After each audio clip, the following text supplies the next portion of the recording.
Auzu billahi minash shaitani rajim. Bismillahir rahmanir rahim. Alhamdulillah. Wassalat wassalam ala Rasulil Kareem wa ala ahlihi wa sahbihi ajma'in. Assalamu alaikum rahmatullah. Yeah, some reflections. What I was saying that the good she could come on because she was on the ground while we were in prison. She was very, very active with brother Muhammad Bilal from Lavantil. Um, Khalid Hassan, may Allah have mercy on him, who passed away recently, and his son, Abdullah, who died last year, may Allah have mercy on him, and sister Safia for Kibwe, who was married to brother Kibwe. May Allah have mercy on brother Kibwe also, passed away, as the brother of Kwesi. Those of you who may not know him, he was the principal of the school for a very long time. He had functioned also as at one time as a security person in the Jamaat. Okay, so any question, directions, remember? Uh, not at this time per se. I'm still trying to navigate through the waiting room and sending out notifications to those that the lecture has begun. Okay. Well, it will not be too stiff and in a format of a lecture, but it will be more of a recollection of some of the events and things that had happened and what our response was state and everything like that. Now, the conflict between the Jamaat al Muslimeen and the government was way back, and it was started actually by Asja through the then Imam of St. James. Yeah, I don't know if you all know Imam of St. James, the first one, the father. And what happened is that they tried to using with the influence with the government at the time, which was the PNM government at the time. They tried to take control of the land, through the municipal authorities. That is the mayor of Port of Spain. And now during all that time, the Jamata decided to build a mosque. But what happened is that, no, I can't say where the tree was because they have cut down the tree. I don't know why they cut down that tree. But there was this tree there for a long time. When you enter the Jamaat compound and you drive near up to where the walkway is, if on the left, there was a tree there. And that place, there was a masjid there and building quarters. People used to, it had people who lived there. And what happened is that the masjid was becoming overcrowded. Because remember, it was too small because the Jamaat was growing at leaps and bounds, a lot of women, men, a lot of activities. So we decided to have a communal project to build a mosque. So in building this masjid, it was really one of the highlights I would like to highlight. right? Because when you have communal projects, it involves everybody, father, son, child, everybody was involved. Sisters, you know, that no brothers work and sisters work. Everybody was involved. And that was a really beautiful thing. Despite all the problems that the Jamaat had, which is expected because we were a new group, new Muslims, trying to find our way in a non-Muslim society, coming out of Christianity and being part of the Trinidad and Tobago culture, which is which in a large part came out of the colonial times, slavery, indentureship. Okay, and here we were trying to create an Islamic community out of that and facing all those challenges. So one of the good things at the Jamaat at that time was the level of the community spirit. And this modern world that we live in, we have seen how it has destroyed the family. It has emasculated the men. It has created heavy materialism among the women and waywardness among the youth. And we were trying to create a new, different society among ourselves. So we were engaged in building the mosque. Okay, we engaged in building this mosque. And when the mosque was going up and it started to be apparent, the government, filed these injunctions. And basically, we ignored the injunctions. That's what really happened. Why we did that? Because this land where the masjid and the Jamaat resides is a land that was given by Dr. Eric Williams. Dr. Eric Williams was a really a strange fella. Okay? He wanted to create a society where there was no big difference between the Indians and the Africans. Because he said, no mother Africa, no mother India, only mother Trinidad. So he was King Creole. He wanted to create a Creole society. And he did not want to have any discussion, not discussion, but to have as policy African thing or Indian thing. This was his how he saw it, and that's why he never gave Emancipation Day as a holiday. It was under George Chambers. After he died, George Chambers did that. Now,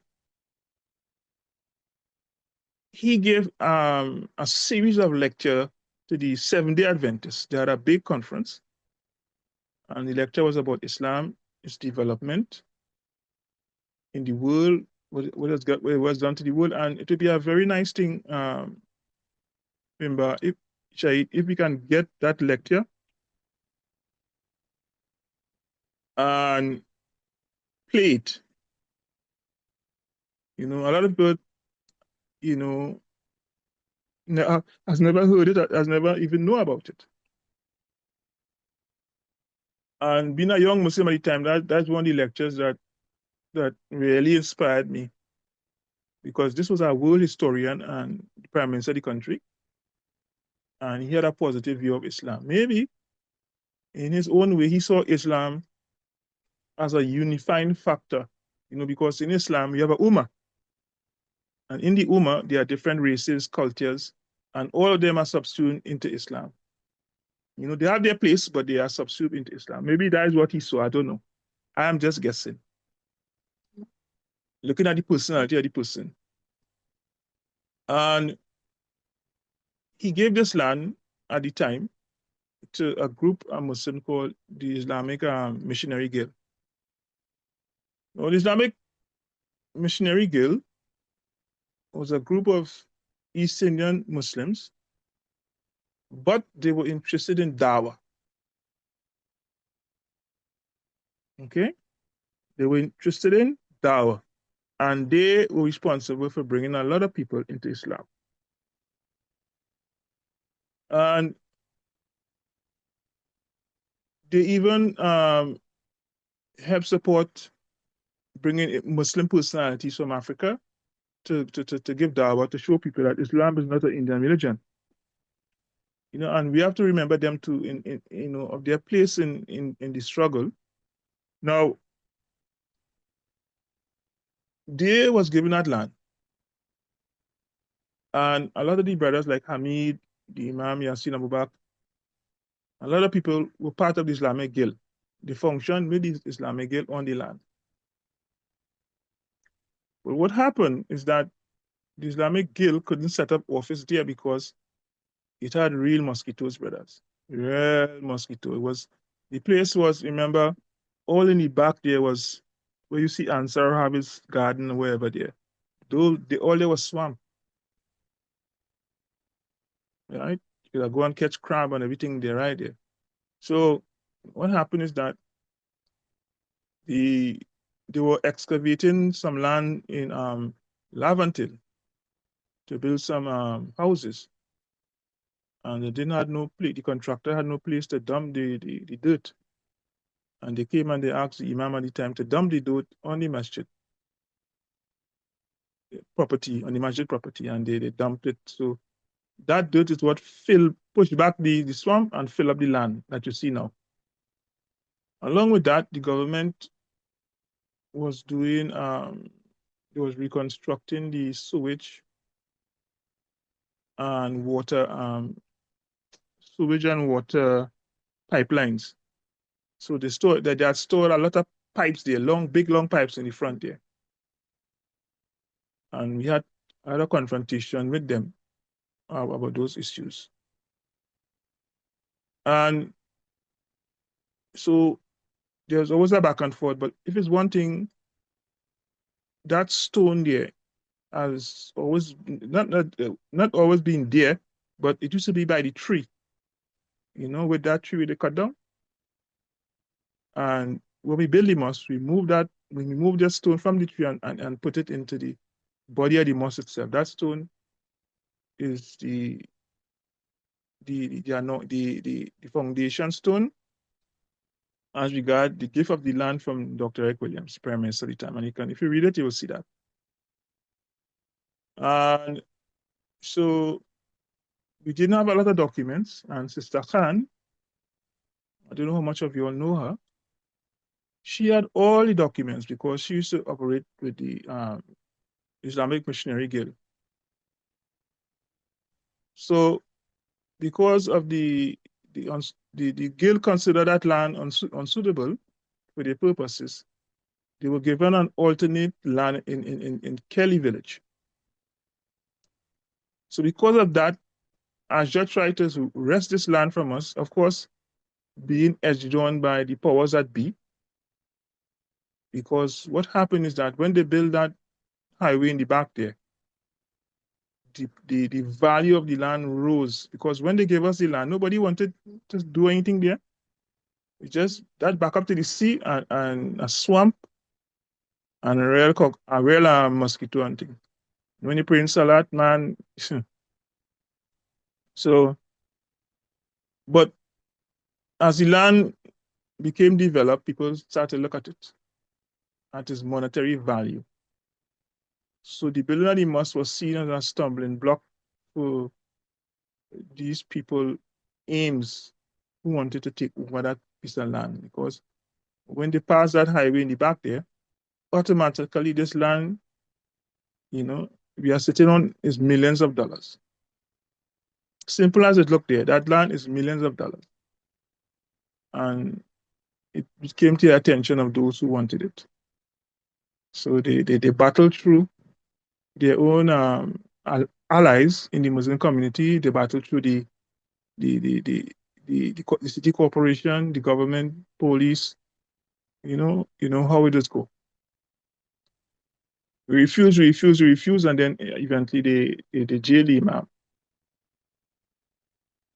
And eventually they left us alone and they stopped pursuing the matter. Okay?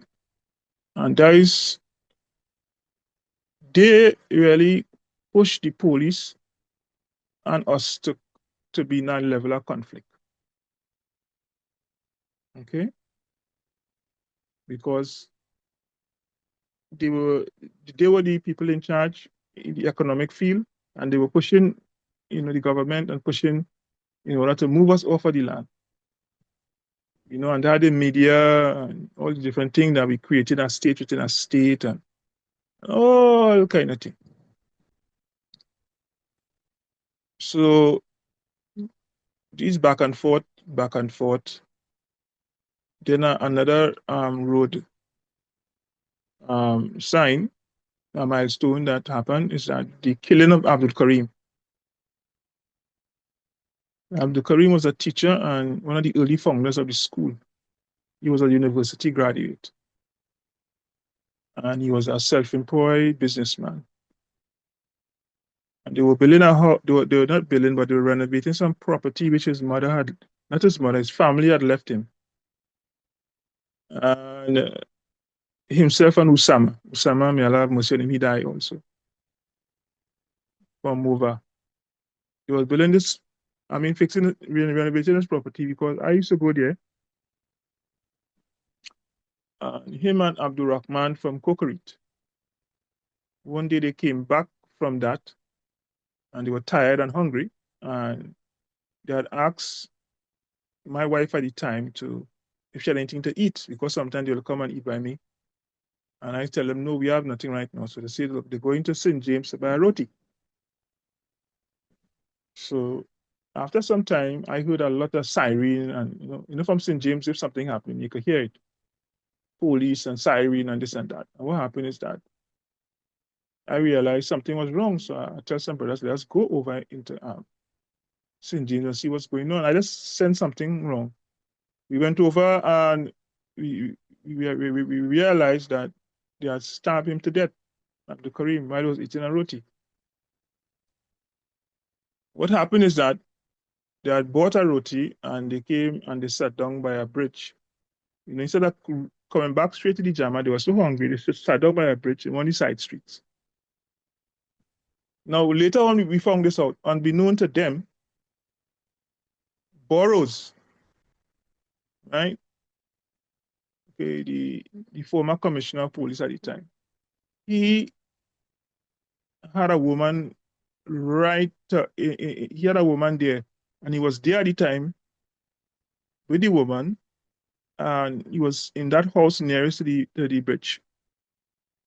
So unbeknown to these brothers, so Burrows now, like he panicked, seeing two Muslims sit down there eating. He panicked, and like he called the police or he called people who were under him. And one of the guys was Sealy, you know, Sergeant Sealy, who was part of his flying squad. So he called his people, basically. And there used to be a bar in St. James where a lot of police used to congregate to drink and whatever. And they was drinking, and Sealy took the call and he rushed over. And by the time he rushed over, there was other police from St. James, and they had a scuffle because they was hungry and they said, well, interfere with us.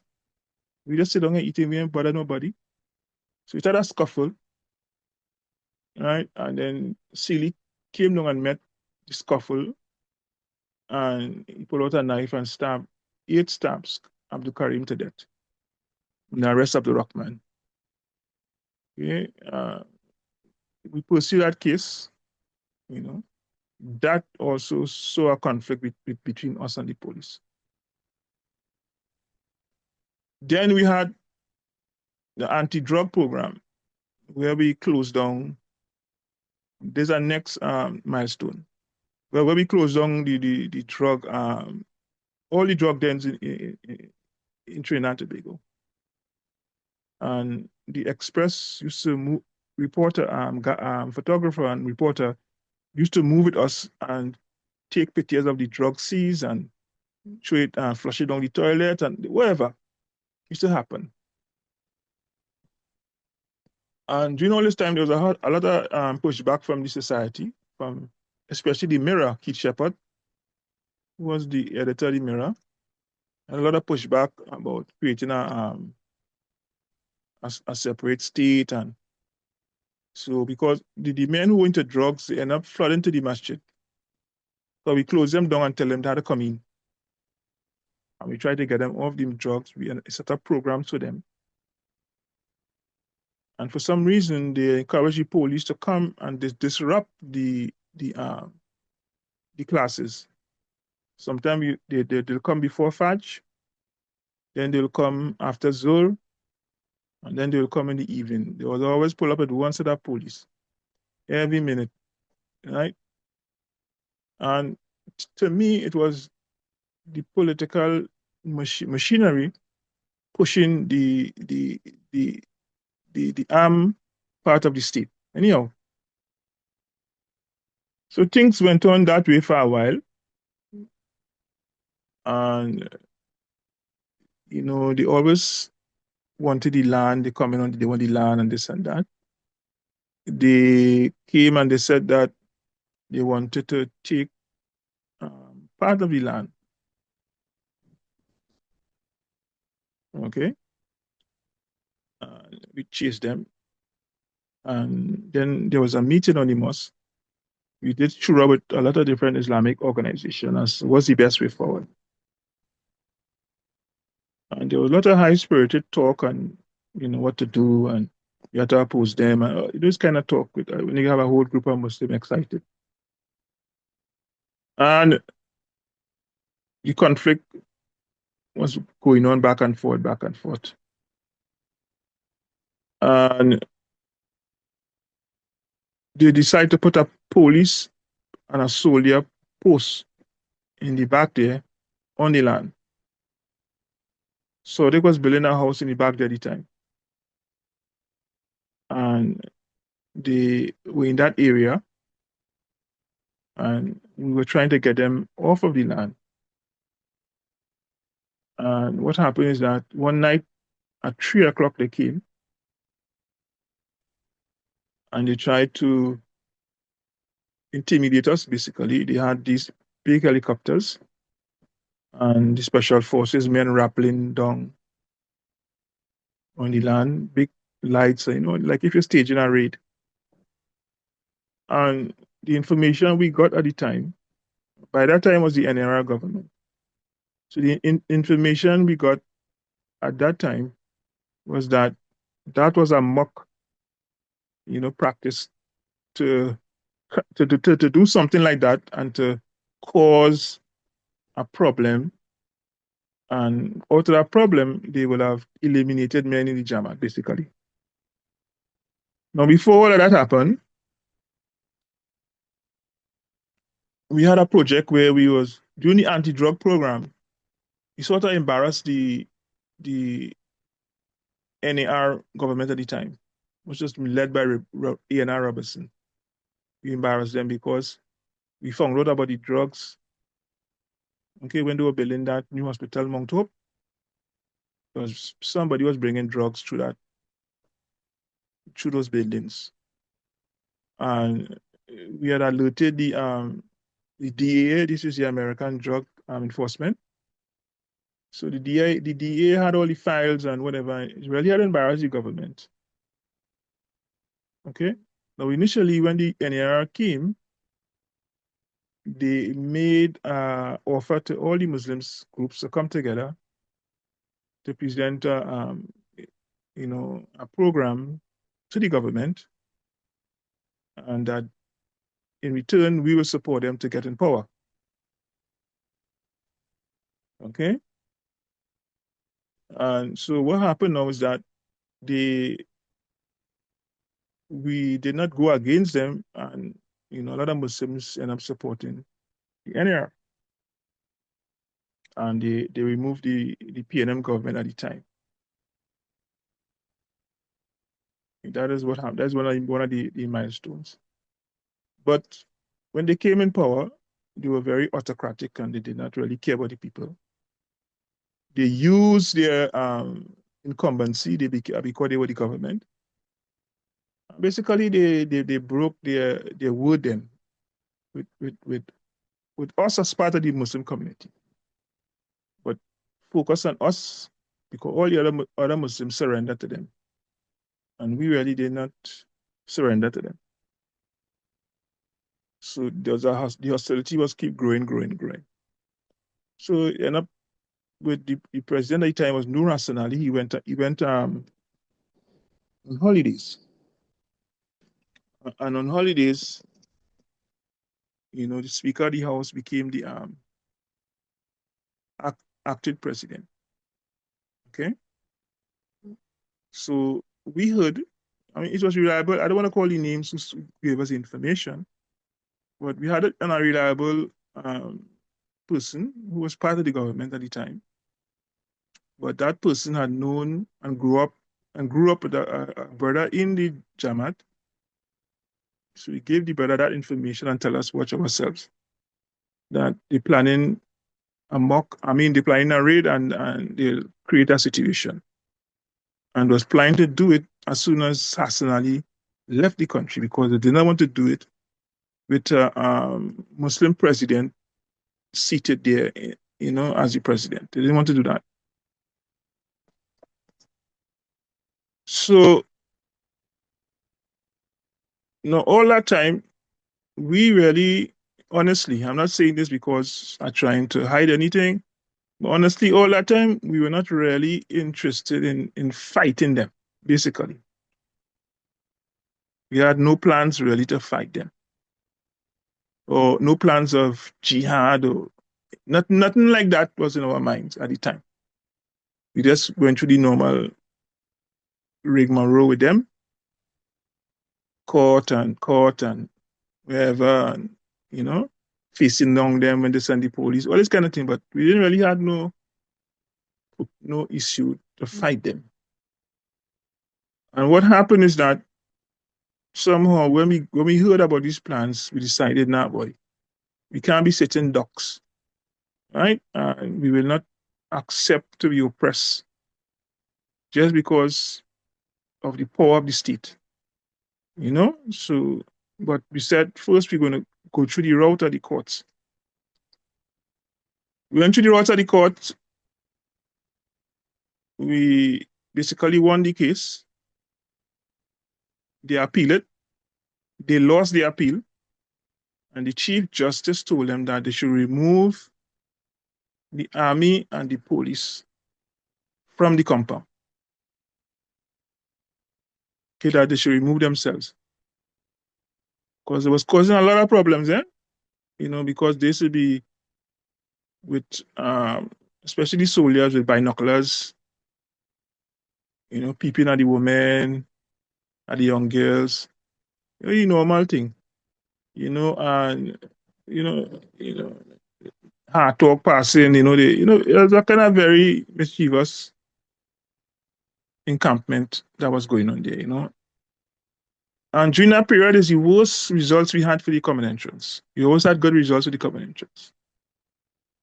So the tension had affected the children. And, we were watching all these things.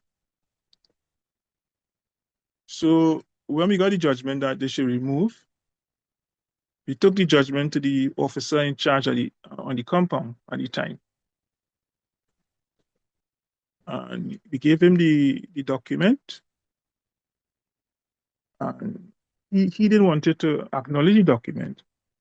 So we asked him, well, under what authority, not me basically, I was just there. Imam asked him, what authority you here? He said he came under badness. This is what the policeman, officer, inspector tell us. He came under badness. He didn't care about not what the court say, not he come under badness. That's what the man say. All right? He come under badness. So the Imam says, so you come under badness? Okay. So they refuse to move. So we saw the signs that what was going to happen, you know. So we made plans, you know, to when we made those plans, it was basically a defensive plan. It was no plan to establish no Islamic State, no Taliban, nothing. It had nothing like that, right? It was purely a defensive measure. Now, during all that time, the Jamaat was very popular because there was an organization called SOPO. And that organization it was a collection of groups, the nurses, trade unions, NGOs, real people. We were part of that group.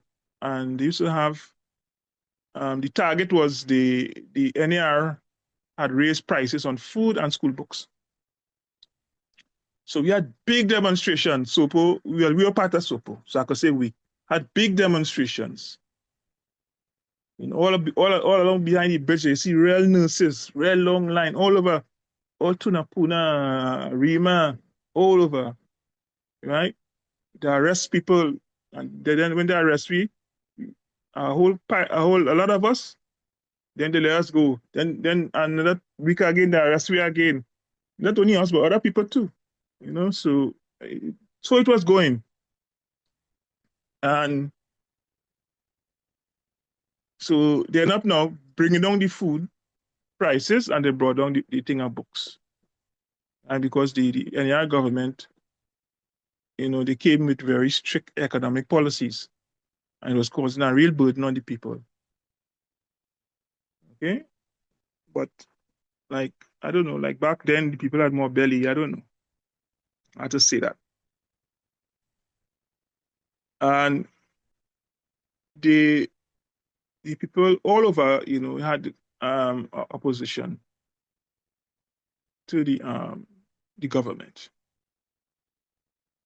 So with all of that happening, you know, we decided to take some kind of action against them. Basically, you know, in our terms, we are going to arrest them. That is how the terms of the our plan was. We was going to arrest them. So whoever tell you that we tried to establish an Islamic State, I had none do that. In fact, ISIS wasn't even born. ISIS wasn't even an idea. Right? The Taliban was there, yes. Al Qaeda was there because they came out of the fight against Russia, and they were being supported by America. Right? So it was no anybody tell you about ISIS, and it had nothing to do with that. People who doing that want to use our time now, what's happening these days, to flip it back into their time. No, you can't do that. That's not what that will happen. We say we're going to arrest them, basically. Right? Because if the highest court of the land give a judgment that you should remove yourself from the property, and if that is your response, then it have no law. Okay, where's the law? If a police officer could ignore the judgment of the court. So we say, okay, it have no law, okay, we go arrest all. Right? And we made our plans. We was to move before the 27th. But what happened is that there was a hurricane in Grenada, right? Because we had support from the army. I am not going much into that. We had support from the army, and those people who were supporting us in the army, they sent them to Grenada, okay, because we had a hurricane there, and that they sent them to like a relief to help the situation.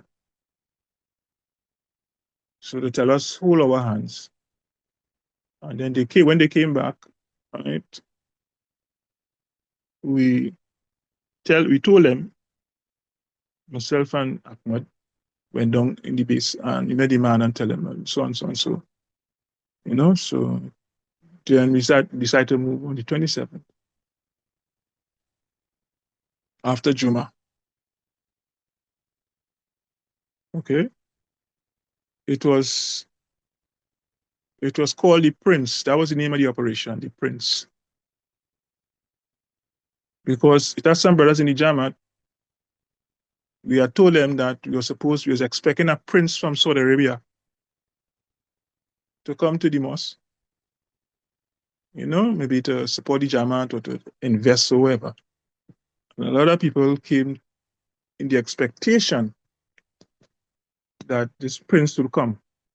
So we ended up calling the operation the Prince, basically. It was called the Prince. The Prince. Anyway, we went different groups. One group went to head for the Red House. Right. Another group went to the radio station in town. Let's be able to Trinidad. And another group went to TTT. Right. The person who in charge of the group in the warehouse, the parliament downtown, was Bilal Abdullah. The person who was in charge of the Red House was Hassan Anyabele. The person who was in charge of the radio Trinidad was Adnan Abdul Alim. I don't know if I forget his last name. Anyhow, was Adnan, brother Adnan, sister Khalila's husband. But a lot. It was a operation that on a need to know basis. But Trinidadians can't keep their mouth shut. Right? One person ended up telling um, the opposition at the time, that is Mr. Manning. Another person told his wife, while they tell us not to tell about wives, nothing. He told his wife and some other people, some other friends. So because during this whole thing, you know, we consider a whole lot of people, senior member of the Jamaat, as security risk. Believe it or not, because they blah blah blah blah blah blah blah blah. But they blah blah so much, we could end up running up into people waiting for us. How dangerous it was. That I don't know how people can understand that. Like they blah blah, you're telling the leader of the opposition this is what's going to happen. He didn't tell them in detail, but that's why Manning left hurriedly the parliament. He got tipped off. That is true. Right? But people were telling others, not a whole lot of people, one or two people, but senior people was doing that nonsense. Anyway, we were playing football, or my area, right? Was Keshua too, was with me in organizing, and Jamal Shabazz. So basically that was my team. Keshua and Jamal Shabazz. And then he had other brothers, right? And these other brothers were there with us. We were playing like as if we playing football. Now something real funny happened. As I always think about this, something real funny happened. There's a brother called Ayub, dark brother. He could a real drive. He died now. May Allah have mercy on him. So he was my driver. And we went to pick up some arms by our house because we had stored all the arms in a warehouse and it was distributed from that warehouse. Right? If you go to the express has some foot some so what I tell you is nothing new, it's not no secret, right? The Express had has some videos of the whole sequence and even the building. Okay, of course the police found out after, but that building that we are stuck the arms in, they didn't know, right? Only when the thing happened after the time they found out, of course they do the investigation, right? So that building is known. It's not like I'm not telling I'm breaking no code or this is what happened. And it is there in that express report. Right? The whole steps what happened and everything. So something happened was real funny as I was telling you. Um, we went to pick up these guns for the men who carried the operation in on on the TV station. Everybody were assigned a certain amount of guns. For each operation, they had a certain amount of guns and ammunition. So we went and took up ours. And in that area, while I was sitting in the car, we already packed the guns and it was a station wagon. We packed the guns and everything in it. I was sitting in the front seat in a car full of guns. Right? The back of the car, the back seat. And I was sitting there. Lo and behold, I see a man running towards us and some police running on the man. Boy, I freeze right there. Say, what the hell? What going on? So Ayub now, you know, he moved quick. He said, hey, hold him. And the police say, yeah, hold him. We started this man in a red tracksuit, a red man. And so the police, Ayub divert the police from us because the police only stop and watch us, me in that car. Right? They all fall down. Right? So Ayub start to run with the police to chase the man in the back. They run in a yard. And I came on the car and run behind them too. So he play with chasing the man. That man real good. That man run up uh, uh, a galvanized fence and jump over. I don't know how he do that. So the policemen, them now coming back out now. So we kind of putting ourselves between them and the car now. And they're telling me, boys, tanks and everything, and they're going up the road. They ain't really bother with us because they tired too. Because they're like running behind this man from far, like he thief something, we do something. And we're trying to catch him. So me and Ayub sit down there, we start to laugh. I say, boy, Ayub, I say, a little thing I gave everything for long, He say, yeah, well, there we go. So we go on by the savannah now, them brothers playing football and thing. Pack up the CB, yeah, it's good. It so happened now that Coachis, who is Kalila's brother, he had on a red suit and Coachis was a red guy. So the police now, same police, swing like they're making a route, the routing to see if they see the man. They come and they see Coachis now in a red tracksuit, because remember playing football. And he had skinny fit the as I say, the profile, So they come and they started jumping him, and then but them didn't like they didn't remember my face. So we come out and we say, now, we played football, it's not him, and they still looking for a man. So, but we playing football here all the time.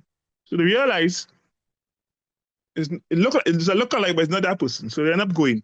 That is 2 times this thing happened with them. Supposedly really start to really investigate, call for backup or holy man and because if they arrest Coaches, then I know brothers would have kind of react, right? Because people don't start to say, leave the man now, we play football here all the time, that kind of noise thing. So I say, It's twice, Started to laugh. So so then we hear boom, that was the signal, the bomb going off. That was the signal on downtown. And then we went and took the station. Then the Imam came up with his entourage.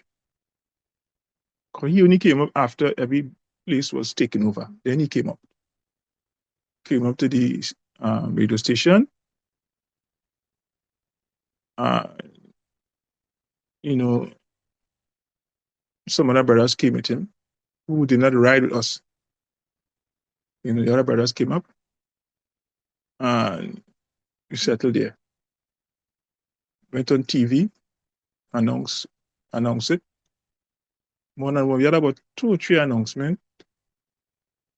We came under fire, from the American soldiers. No, first was we used to call them tac, but it was tactical at the time. They came in a jeep,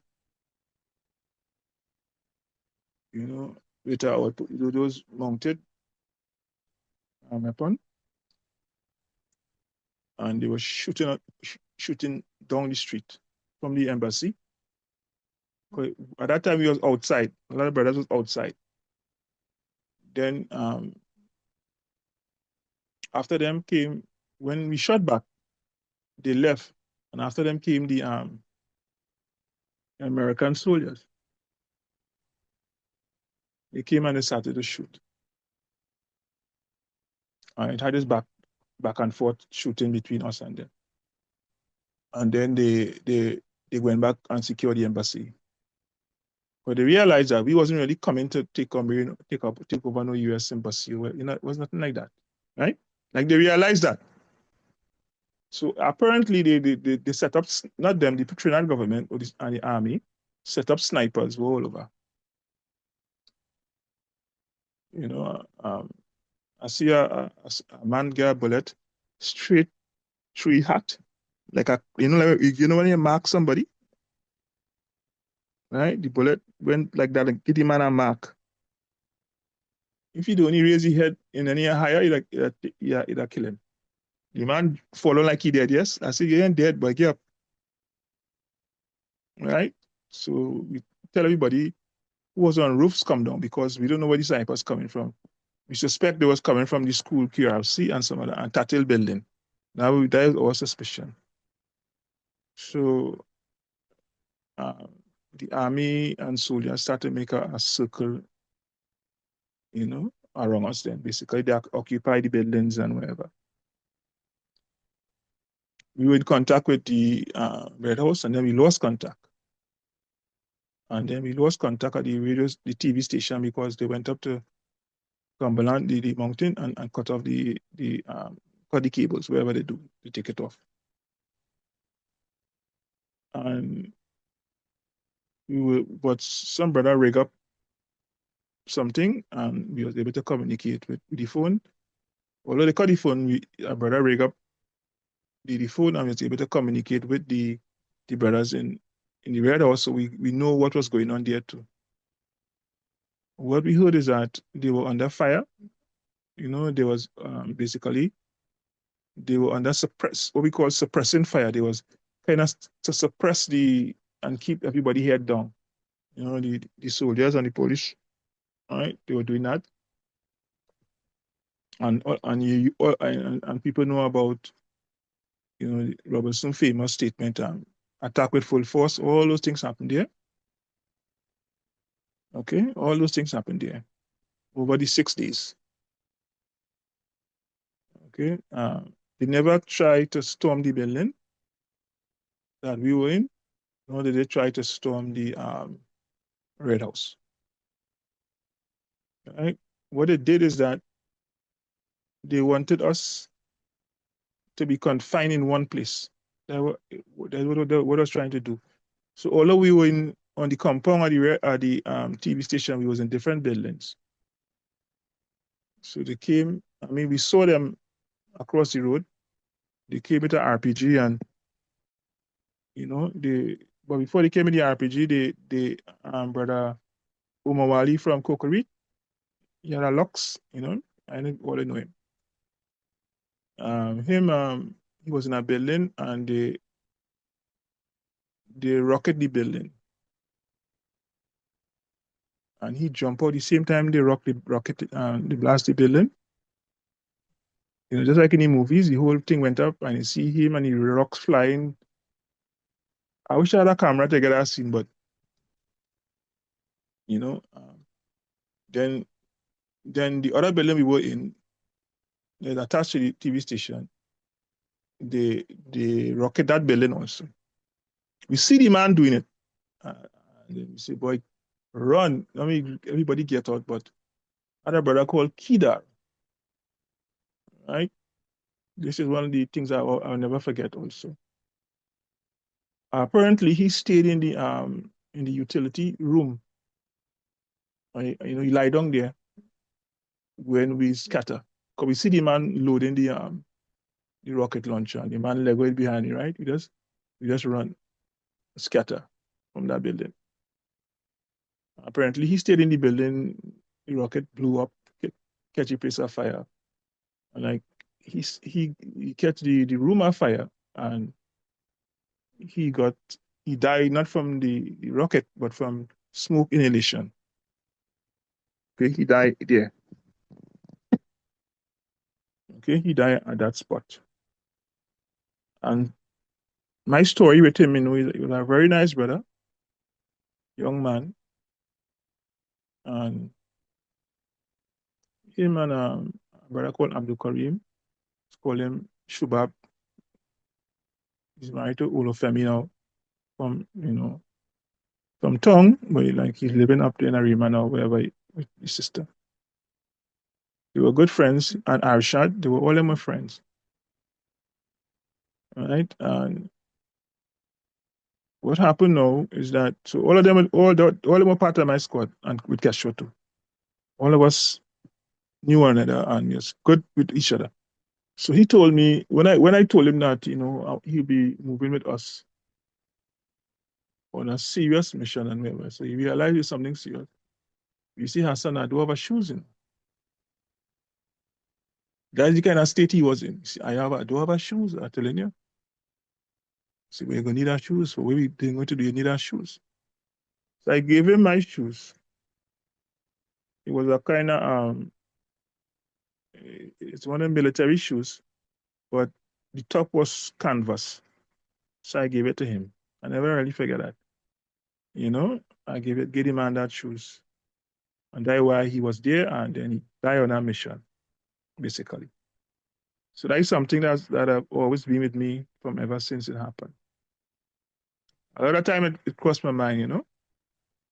Anyway, so then back and forth, they told us it had this amnesty. Didn't say amnesty. They have a 9 point agreement, and then they called the agreement, and the last part was amnesty. So the decision was made by both parties, the Imam and Bilal, that okay, we're going to come out, and they will have to implement the amnesty. I keep saying amnesty. They make it like the amnesty was a 9 point agreement. The 9 point. We didn't talk about no amnesty then. So the whole thing boiled down to amnesty because they didn't want to grant the amnesty to recognize the document. So what happened is that they decided to come out, and I realized things was going left when they say that if we're coming out, we have to put our hands in the air or on our heads. And then a lot of brothers didn't like that because that wasn't part of the our understanding of the agreement then, right? A lot of brothers did. There was a kind of resistance to that, real resistance to that. And then I had to cool down the brothers, and then the Imam came and cooled them down. And, he said, well, we already see you come out and blah, blah, blah, blah. Talk, whatever. And brothers cool down. So we came out. But I realized they wanted to do that, to have photo up, that we surrender, for their purposes, because the BBC was there. So, so their narrative was we surrendered, but it was not surrender; it was an agreement to implement certain things, right?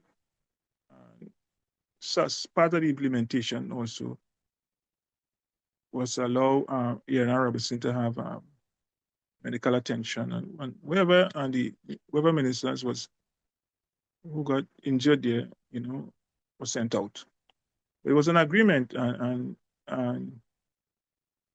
we sent out the people who the reporters and the engineers who were running the station, right? And it was us left in the building, and guys they came and they put a bullhorn and say we had to put our heads in our head on the air. So that way you have those iconic pictures, right? So some of us decided, my own self, that we're gonna go out, but we're gonna hold our rifles in our hands. And that way you see some brothers coming out with the rifle in their hand. And then the soldier told them put on the rifle and raise their hand. And if you have on a jacket, open up the jacket. Normal stuff that happens, when people, are taken by the military forces, what they do, they search whoever. And they have all of these things, but all that was choreographed, that was scripted in order to please the public. Okay? All of that was scripted to please the public. Put us in a bus and our section and took us down to Chagaramas, and they put us in a building. It used to be, I think, it's some kind of government building. Still there, a white building. They split us in two. The brothers who came with me to the television, and they put some other brothers who came with me, uh, with, and some other brothers who was with um, Bilal and the pit warehouse. They put some of them with Sodiq in charge in another building. So it was two sections, because I heard I heard, which is it is verified, that at the Red House, when the two brothers got injured, that's a lot of weird kind of things happening in the Red House. Like jinn possession. One of the brothers got jinn possessed. Because these people rule by necromancy. Eh? My brother told me in the roof, the ceiling, the attic of the Red House, they had a lot of kind of mumbo jumbo stuff now, but with dirt. My brother told me that. I just saying after him what he told me. But like it has some kind of spiritual attack, in the Red House. And they came out and they was hunting a copy of the document, the 9 points agreements. They was hunting it. So we understand that they took all the copies, the soldiers, and this UNC um, opposition at the government, and he was, you see the ex-UNC where he was part of the NAR now. He snatched one of the documents. I think it's either from Sodiq or Adnan. I can't remember. One of them, and push it down in his drawers. Right? So when they went out and they searched him, they didn't find it. So they thought they had all the copies. So they took the senior men from the Red House and took them to Shagaramas. I think it's one of them side places down going towards the beach down there. And they basically beat them. That's what they did. And they threatened them, and they put the Dowdy soldiers there. They the automatic weapons close to the ears and shoot it off as if they're going to shoot them in the head. What kind of psychological torture? Where they learn in Israel, right? All them kind of bullshit. Sorry, sorry for that. All these kind of things that they learn, right? Then they took that crew and took them to another prison, Narima. Okay, so there are three prison places. And when we first came there, they had this kind of psychological thing. A man came, with a gun, and stand up and cussing and saying all different kind of thing. So somebody tell him, now, you're so foolish. You come into a small room with a that right, you know, the whole purpose now. And if we rush you, you could never shoot everybody here because it's an enclosed place, right? We that take that from you and kill all of you. You never come back. They never come back, right? And they came with little food and we settled there. It had a little conflict between us and them. And then all your boy Gary, but he wasn't there for the coup. He came after, right? So at some point in time, he came down there, man. I was standing up by the back window and I watching him. I didn't know him personally at the time. I know about him because when we used to run, in Jamaat, we used to train. This was no training for July 27th. This was just, we had a physical, we used to have a physical program on Sunday. The brothers used to come. And we used to go running different places, all about running and stuff, jogging. And this man used to follow us in his vehicle and cussing us from the time we start to the time we end. And that's because one day we ran through Westmoreland. We ran through Westmoreland. I know he lives down there. So like he was like, I could deal with them. So he started to provoke us, every meeting. So I say that you say, man. I say, okay. And I started to carry on downstairs for we to hear now. If any one of them play the thing and shoot them in the head, talking all kind of things. So brother started to give him talk from the that go break talk. So brother started to give him talk from the window, shut him up now. Going to come talking all kind of badge and talk. So they asked him, where you was all the time? Where you come from? You know? It's only after I realized he came after. He was somewhere up here doing some studies and he came on after. When we were locked up everything already. So brother started telling where you was. Should I come and talk all that talk before? Talk. And then he ended up going. He tried to create a kind of tension in the down there between us and the soldiers and the police. It was mostly soldiers, few police, and prison officers. But after time, as normal things, people settle in and, make no sense. You argue with them every day. And then see if you bring in your food, they could spit in it, they could do anything, they could slow poison all of us. You know what I mean? So things kind of settle down, basically.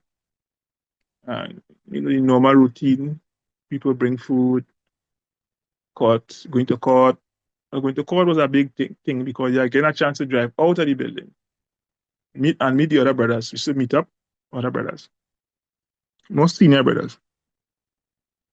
So whoever instructions from the heads used to come back through myself and Sodiq. So it went like that. Because not everybody went to court. Right? They put out who they consider the leaders, and these are the people that took to court. So we reported in that whole drama, people said we had classes, we had cultural shows, just to keep brothers' minds off, any foolishness. And we had a lot of different programs and things in the prison itself. This another brother called uh, Calypso. He used to sing Calypso. He made some nice Calypsos inside. He died now. May Allah have mercy on him. Um, you know. And we had brothers giving speech who think there was Malcolm X and wherever giving speeches and these kind of things. The kind of brothers was learning Quran, Arabic. Some brothers memorized Quran. Brothers was exercising for the diabetic conditions and different things. Everyday activity. And of course, when people bring food, you're happy because you get a different food, macaroni pie, chicken, fried chicken, baked chicken, stewed chicken, So the kind of everybody sharing with one another what they have. That's how it was. And oftentimes, we fall out with them for whatever reason. So when we fall out with them, they used to take us to Port of Spain prison to cool out for a while and bring us back. So I made several trips to Port of Spain and come back. Other brothers. Anyway, so it went like this. And we follow the newspaper, we follow the court case. We went to the Privy Council. And actually, it went to the Privy Council, and the judge was willing to free us on one time. So it's just sending people home. What they do? The report is what them fellas doing lock up. That was even before they write the judgment. They say what them fellas doing lock up. What kept us back the time we came out was that I seen that putting something about recompense, for the things that they destroy, the cars, the houses, and that is what kept us some days inside more. Okay, when we came out, it was a big thing, and we understand when we came out of the jail, there was a lot of people in front of the jail, and the sisters in the Jamaat were doing the security. Sisters in the Jamaat, Kalila and his other sisters. Okay, Safia, my wife at the time, some other sisters, there was a lot of sisters, right? They was doing security for the brothers to come out, and go to the transport to come down to the mosque. Okay, so I like to just go to the struggle. I mean, I know I miss out some things. I can't tell you everything in one the sitting now. Maybe after time, it could be more in detail, but it's just a overview. Okay, so if I've missed things, it's purposely, right? And things that are known to us that is not no big secret, right? But just I miss something just to make it more simple. Right? Another time we're going into more in depth, right? But during the whole struggle with us in the jail at the time, the sisters and some brothers outside launched a movement to retake the mosque. Because remember, they had took over the mosque, right? Destroy the buildings that we used to live in, burn all our books and all our books, all my books I had, Bilal had. They burned all the books. I had a whole lot of books. I never was able to replace. They burn everything. They got a big hole and they burn it and they cover it and they destroy the buildings. Right? They occupy the mosque. They sleep it. They do whatever they want in the mosque. They rip up the carpet to see if they have any guns buried there. No guns was buried there. You see, they became victim of their own propaganda. It's about underground thing. Men have guns underground. What kind of nonsense? We had no guns underground, nothing. Right? Okay? As I told you, we only decide to arm ourselves when we realize like these people are getting serious. Right? So when the guns came in, we sat down on it for a short while. Because you can't have all them guns there, and you sit down on it and something, you don't know what will happen. So you push it to the 27. So nobody come to bury no gun, or no muscle, or no kind of nonsense. That never happened. Right? They just were victim of their own propaganda. So they led this march to and movement to retake the mosque. So they used to scale the gate and a gate, and they used to scale the gate, and the police used to beat them with truncheons, and Brother Khalid got injured, and then they come back again. It was relentless until eventually they free up the mosque. And we have to, we have to recognize people for their efforts. I'm always pro recognition. This wasn't there no star boy in this thing, right? There was no star boy. It was a collective effort by a lot of ordinary people who were just Muslims. And they rose up to defend themselves against state oppression. Simple as that. Okay. Part of the 9 points of agreement was to have election in 90 days, right? And a government made up of all the different, um, all the different, like NGOs, trade unions. Okay, it wasn't a government and no any particular party. It was a government for everybody to enter and take part in. It was a kind of collective government. That was what we came to, because we was part of SOPO. So all the people who were part of SOPO, we put them forward as people who will run the state. And that's why the priest, he was in SOPO also, the Anglican priest was under. And him, and that's why he ended up being a negotiator,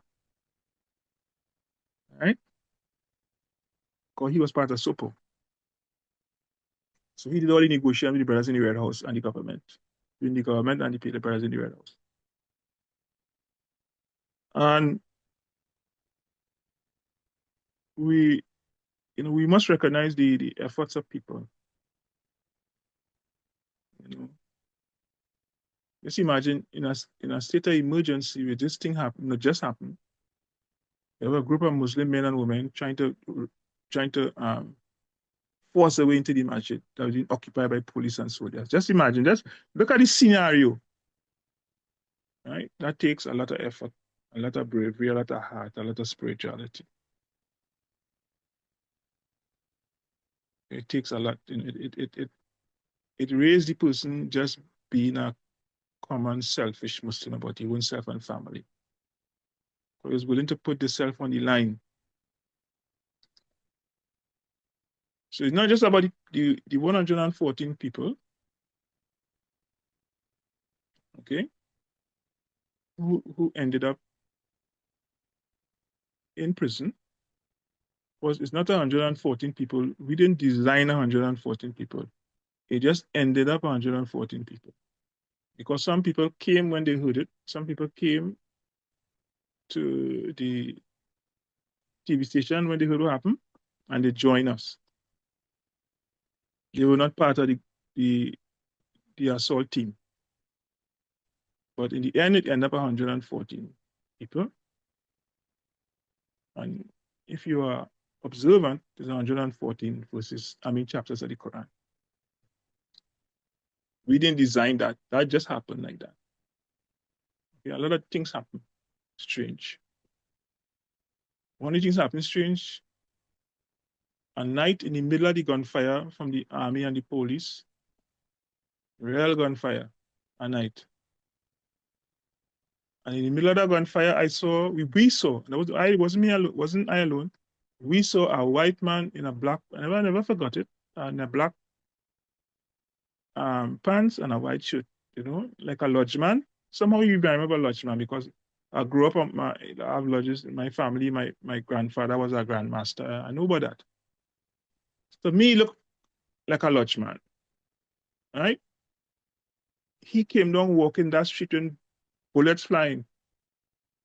and he stopped by the like the in the front of the TV station was he was watching because there's a window there. I mean a door there, glass door. So we watching. And he just point and he say Abu Bakr. That's what he say. That's all he do. He just point and say Abu Bakr, and he just keep walking. So we say, but who is this man? Real bullets flying. Like he's like some kind of madman or something. We die what we were saying. But when you reflect on all these things, I don't know what that was. I never really. I tried to figure it out. That I don't really know what that was. You know, and these are the things. These are some of the strange things that happen. And I'm sure brothers in the Red House might have stranger things to tell. We need to get somebody who was in the Red House. I can only tell my side on what I heard from them, reported from them. Okay, but we need to get somebody from the Red House one day to give us their story, what happened, something that happened there. You know, but a lot of different strange things happen. So you may wonder, what happened to the army? Because I said that we had some people who were sympathetic to the cause in the army. You know what happened to them? They started loot. We was watching them on the TVs. In another station, somebody was beaming, and the fellas who were supposed to be supporting us, they was looting on the street, and they loot them jewel store. So I turned to Jamal and said, Jamal, look, we back up out there looting. That's not a big joke. The fellas was just looting. Come, we saw them, we know them, right? Because they were supposed to have a presence on the street. That's what they were supposed to do. They did it, but they're not. Look, show the gun on the shoulder and started loot, right? They were supposed to control the street, and we were supposed to join them on the streets. We didn't plan to stay in the warehouse. I mean, in the TV station. And some brothers were supposed to come from the HAP. They got some weapons, they kept it, they didn't come out. You had a lot of these different kind of things. Support who was supposed to come out in some come. Those who came out get distracted. I just say to all of that, between me and you, I just say to all of that is Allah desire what he wants.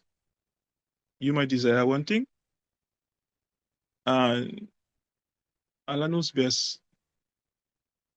Why he made it happen like that.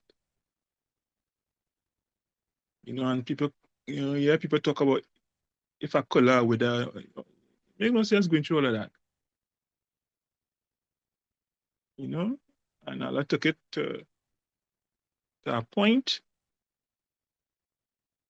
and that was that. Spend the time in jail, send you back out. A lot of brothers squander the blessing that they got from Allah, the honor they got from Allah. A lot of brothers just squander it. Went back in the communities and did a lot of nonsense. And a lot of other brothers too went back and contributed to the community that they lived in and the Jamaat, and they continue like that. Okay? So these are some of the things that happen. So I'll just stop here because I want to go too long. I don't went long enough. I'll just take any questions if you have any. Or somebody want me to clarify something or add or take away, because I might forget certain things.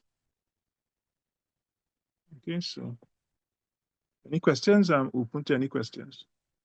But this is not the final report on this issue. There is a lot more, but we can't do everything today. So, just want to give you a kind of background as to what really happened. and why it happened, and how it happened, and what were in the minds of the people while it was happening. Yeah. Any questions? Assalamualaikum. Yeah, walaikum salam. We recognize Imam Sadiq in the crowd. I'm not sure, Imam, if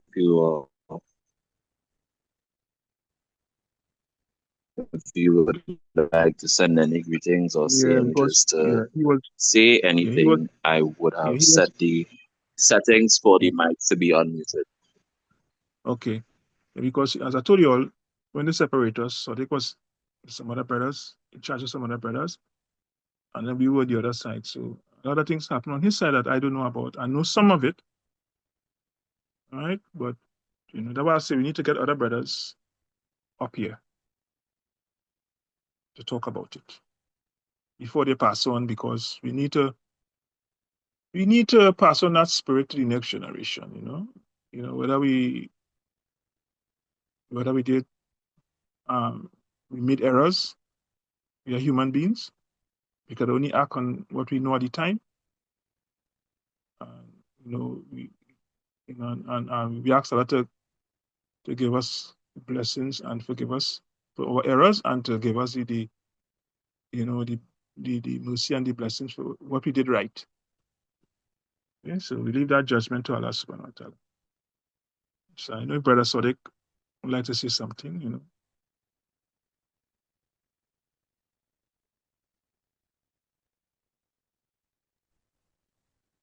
I see that his mic is unmuted, so we should be And, you don't want to say anything. coming anytime soon. No, Yeah. no, his mic is unmuted. Oh, okay. So Let me say I something. think he would be giving a say, inshallah. Yeah. Okay, Anybody have let's see. questions? Um, seems that he get bumped off. You bump Oh, off. he's back. Yeah, he's back. Okay. So Yeah. let me hold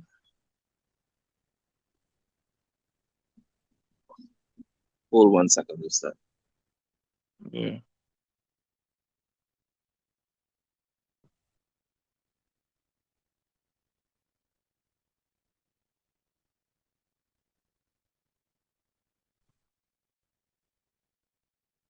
All right, so he seems to be having some technical difficulties on his side Okay. with the So audio. anybody who So want to say anything? that is that You- that is being sorted out right now. Alhamdulillah. So Anybody else in before, the meantime? okay, I'm seeing someone else.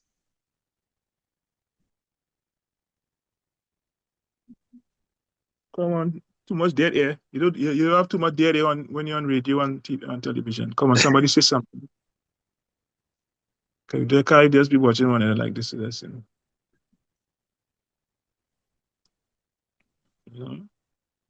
I'm seeing someone unmuted, but I'm not sure. So while we are waiting for some of the technical difficulties to sort itself out on the other side, the question I want to ask you, Maulana, is give us in a short, probably a 2 minute summary of life living on the Jamaat al Muslimeen compound pre 1990, minus the hiccups with the law. What was the environment like? But it was very nice. I mean, if you know me, I always take into account the human aspect of it, right? I don't really see, well, people do this and people do that. We are people. And we had a little village there that quarrel sometime, but everybody was a love man. It was really, really nice, especially when they brought in a lot of the other brothers. And Abdul Bar was the cook, and our pot was always bubbling. The sisters on the mosque, if you come hungry, was really always there to give you food, to help you. To me, it was really good. I live on the mosque myself, and my wife at the time, and my two children. I live there, and minus the police raid and stuff, right? Which we got accustomed to. The life was really, really nice. It had a good vibes, right? in the night when we doing security, people used to cook food for the brothers, because mostly brothers who came in from the streets, brothers like that, but that those guys who die with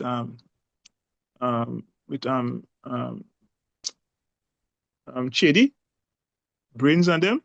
Yeah, I remember I sit down with them doing security, and I cook some food for them, and we sit down, eat and talk and thing, but just the world take them out, the world call them, back out there. It was nice brothers, they just misguided, it was, I just showing the level of, ease with people then.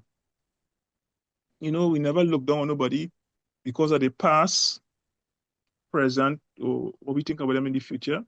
It was a real love going on with and of course we had a little problems because remember it's new people, eh? That conflicts between men who was enemies before and there's Muslims now. Just like what happened with the Sahabas. Remember the Sahabas?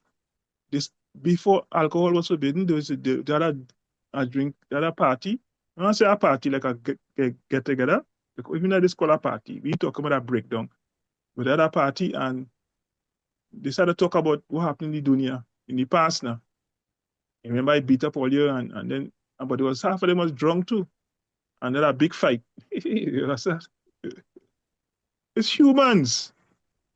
It's people trying to change their life, trying to you use it's as I wrote on my status, it's human beings trying to make a reality revelation from God. Right? That way it had the wars with the companions. It's people. Just like me and you. So we had the ups and downs, yes, but it was mostly ups. It was mostly ups. It was really nice. That was someone finally Private got code. the mic working. But I have someone Like they're doing someone some posted a trading. question. Mm-hmm. Someone posted a question that they're asking. There was a rumor that the Imam had an interview from prison with CNN, but it was never broadcasted. Is it true? I know there were interviews, right? But I'll have to ask somebody who was up there. I'm not sure, but I know there were interviews. Okay, but I'm not sure if it was CNN or if it wasn't broadcasted. But a lot of things happen. I know that they suppress. You see. Remember, they have their own story, and you have to understand a state in power, right, will do these things. And don't argue about, oh, them wicked. We have to understand how life works. The Egyptians never used to um, um, etch on their walls when they lose a battle.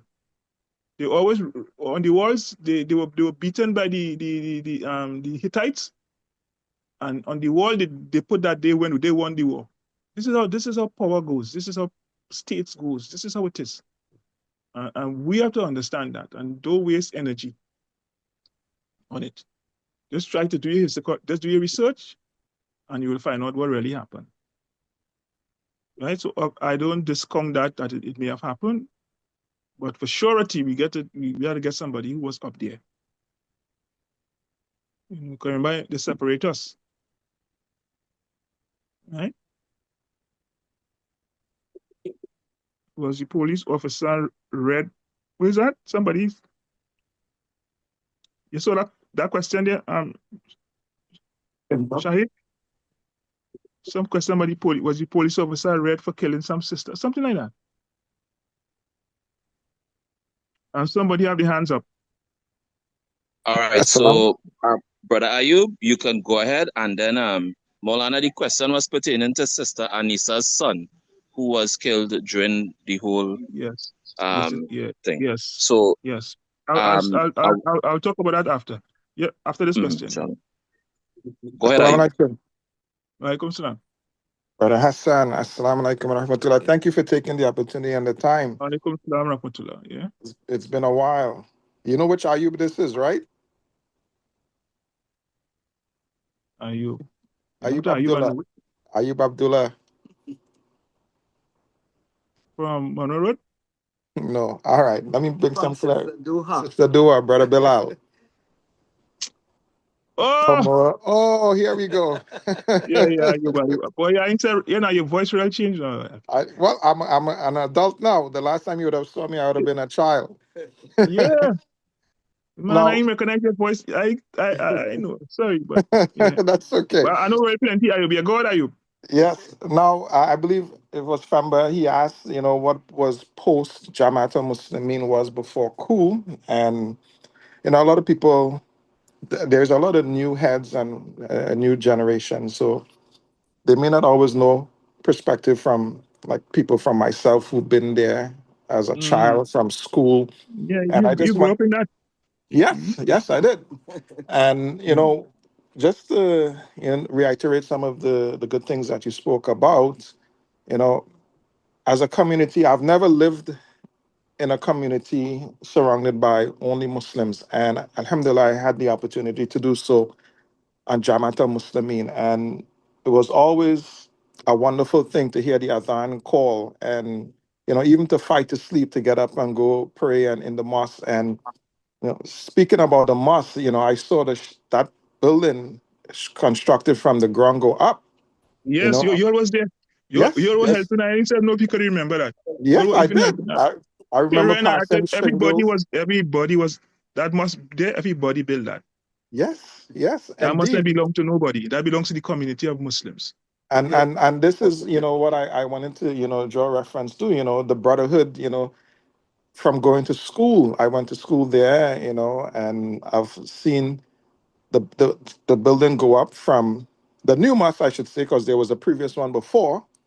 You And know I the went to, you know the old one, right? of course, I went to school Right. in the In old the old building. one, right? Good, Yes, good. yes. So it's Yeah, going back years, and yeah, looking at the track going back down to the Mang and stuff like that. I spent many years in the yeah, Mang catching crab and so on. As a child, as yeah, yeah, yeah. child Yeah, do, we used to run away right? from the back to. I remember all of that. Of course, and the iconic jamun tree. So yeah. Yes, yes, Now, and it's just I can't. I often tell people the childhood that I had as a child growing up in Jamaat al Muslimin, I wouldn't change it for me personally, but what I see here now and the brotherhood, the community, the fasting, the Friday khutbahs, the food, the cooking. You spoke about the cooking, right? And we even had a clinic, right? yes. And this is the environment I've yet to see again in Trinidad and Tobago. And I'm not saying they don't have it, but I have yet to experience it and seen it. It is coming back because the Jamaat now has a clinic going on. Right. And Jamaat has a lot of thing going on, but the people not participating for whatever reasons. Mhm. People And need to participate. You know. going, I don't know how much I sort of joined the meeting late, and I don't know how much you have disclosed, but that July the 27th, 1990, it was a big moment for me because I was expecting to see the prince. I wore my best, Prince. I wore my best clothes, Yeah, everybody, yeah, yeah. Fellas will yeah. dress up. And to this day, I'm Looking for still the prince. waiting. Yeah, still waiting for the prince. Yes, yes, and I'm after the khutbah, still waiting as children speaking amongst each other. Who is his friends? When are they coming? Yeah, We yeah, our clothes. We gotta try to maintain our clothes being clean. Seamless and yeah, so on. And as the evening portray, we end up by I believe Sister Anissa's mother's Walaikum place, salam. yeah. and we end up there, and we do nothing and I heard, some of our moms and some of the other sisters was watching TV, and Yeah, then there was a broadcast, and yes. I hear people started to scream. I'm outside. I was like, "What is wrong? Why is my mom? Why is all the sisters screaming? I'm all you come." And guess who I saw? Guess who I Yeah. saw? Who is it? Yeah, don't. Yes, you were part of them, and I was like, "What?" So it was a shocker, and well, it's still a shocker. Because to see Imam Yassin, may Allah be pleased with him. I mean, and you yourself, Brother Kala, in the backgrounds with rifles, and I'm like, what? Are they escorting the prince?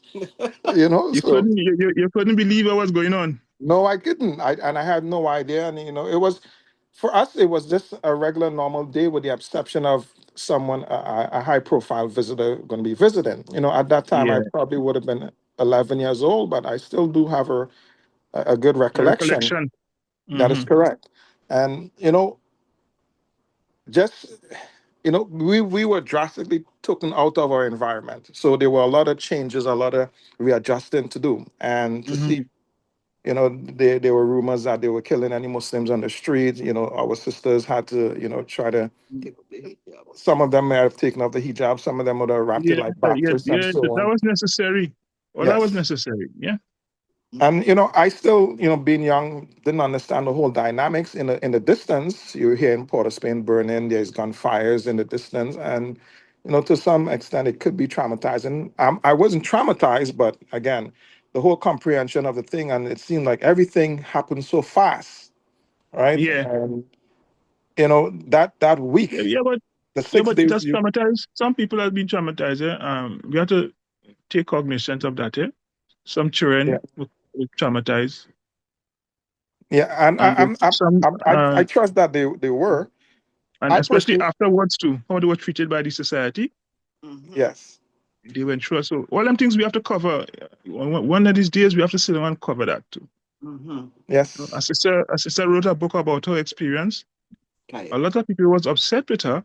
I tell her go ahead and write because that's your experience, Yes. And just right? how I'm And giving write it mine. from your perspective. Don't study me Yes. or your mother or your father. Just write, and they split it up. But that's a perspective. And I agree. And there will be dozens upon dozens of story with individual perspective. And, you know, Yeah, I watched my family broken up. Omi, Sister Dora had 7 children at the time. And for a long time, we were not all together. So we had to seek refuge from family, friends, and so on. yeah, And yeah. these are A lot all, of people had problems with that, from other people, So there's a lot of stuff, and that and these things happen, because it's a traumatic event, eh? You know what I mean? It's yes. something out of the norm. Mhm. If you're just happy going along and boom, this something just dropped. Yes. And So I expected, so we cannot be too. History is what it is. I is one person. I just take the good, the bad, and the ugly from history. yes, I ain't making no excuse. It happened. It happened. Yes, it could be better. Perhaps next time it will be better. But even if it's next time and it's better to your understanding, it might even be better for somebody else. true. So this is just life. We have to accept what happened, and deal with it. So, Yeah. I'm but again, I'm glad you gave your perspective from a young man, very yes, young teenager, outside of the adults. yes, What were your response? This is very important. We need to hear all these voices. yes. And again, I was never given the opportunity to live on Mokrapo again, and just to know everything, from my favorite toy to my favorite book, everything was left behind. And I always saw Jamaat al Muslimeen as a striving community, and there was love. Yes, there might have been politics, but at my age, it's not my concern. But Yeah, that was me. yes, There's people, it yes, had village. Remember, it was a village, so it had village politics. It had yes. disagreements, but nobody was really out to kill anybody or fight anybody. No, It had quarrels and different things. But normal things that happen with people. but I do, So I do. I'm not giving you no fairy tales. We had Yeah, problems, I yes, know. I'm aware, but and I do but remember the yeah, raids, and yeah, the passing by gunfires and stuff like that. So yeah. you know, this is it's all part of my experience, and I was able to endure, and alhamdulillah, I'm still Muslim, and Mashallah, mashallah. So we have a and couple of questions. Are you coming up? So let us hear from the other yes, people. yes. Sorry about Thank that. you for Thank that. We need a day to have the what the children of the revolution have to say. yes, Okay, indeed.